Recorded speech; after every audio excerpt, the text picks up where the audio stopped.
Hello students, எல்லாத்துக்கும் வணக்கம். So இது நம்ம channel short and top course.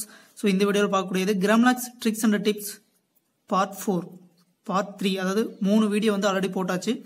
So check பண்ணிக்கங்க. So இந்த இதுல வந்து பாத்தீங்கன்னா ஒவ்வொரு Grammaloguesலயும் அந்த சாப்டர் வைஸ் இருக்கக்கூடிய Grammaloguesல என்னென்ன ஐடியா புதுசா என்னென்ன Grammalogue யூஸ் பண்ணலாம் என்னது இருக்கிற Grammalogues எப்படி ஞாபகம் வச்சுக்கலாம் எல்லா டிப்ஸும் சொல்லிட்டு வரேன்.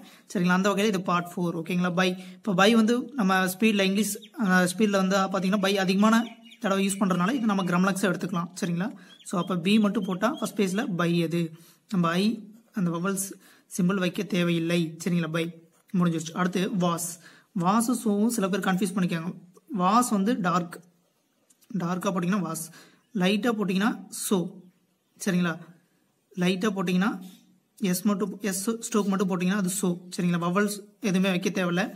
அடுத்து வந்து அஸ் யூஎஸ் அஸ் எப்படி போட்டுருந்தோம்னா சோ போட்டு ஃப்ரண்ட்ல ஒரு வவல் வச்சிங்க அப்படின்னா அது அஸ் யூஎஸ் அஸ். ஓகேங்களா? இந்த டிஃபரெண்ட் பார்த்துங்க. வாஸ் டார்க்கு, சோங்கிறது லைட்டு. சரிங்களா? அடுத்து வந்து தேங்க்டு. ஸோ இது தேங்க்கு ஃபர்ஸ்ட் பேஸில் டீக்கு ஸ்டோக் போட்டால் லைட்டாக போடணும் தேங்க்கு.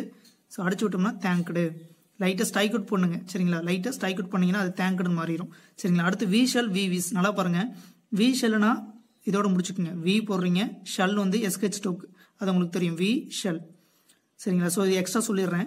ஸோ வி விஷன்னு வரும்போது வந்து பார்த்தீங்கன்னா வி விஷ் வந்து கீழே போயிருக்கணும். சரிங்களா? வி விஷ் இந்த எஸ்கெச் இருக்கு இல்லையா, எஸ்கெச் கொஞ்சம் கீழே போயிருந்துச்சுன்னா விஷ், போகலைன்னா ஷல். இது டவுட் கேட்டிருந்தீங்க, ஸோ மாற்றிக்குங்க. சரிங்களா? அடுத்து ஹி, இது ஹி. ஓகேங்க, நல்லா பாருங்க. இது இப்படி வந்துடக்கூடாது, ஒரு கோடு மட்டும் தான். என்னடா அது ஹி, அவ்வளோதான். சரிங்களா? ஸோ இப்போ ஹி ஈஸ்னு வரும்போது ஹி இஸ். ஓகேங்களா? ஸோ இப்போ ஹி வாஸ்ன்னு வரும்போது ஹி வாஸ். நல்லா பாருங்க, ஹி வாஸ். ஸோ நான் என்ன பண்ணல, இந்த ஹி யூஸ் பண்ணல, ஹி வாஸ். ஸோ அந்த மாதிரி இது இந்த ஹி பெரிய ஹி, ரெண்டு ஹி இருக்கு. நீங்கள் Grammaloguesல 2 படிப்பீங்க. ஸோ நான் அதை யூஸ் பண்ணல. இந்த சின்ன ஹி இருக்கு பார்த்தீங்களா, இதுலேயே வச்சு நான் ஹி எழுதுறேன். ஹி வாஸுக்கு ஹி வாஸ். ஓகேங்களா?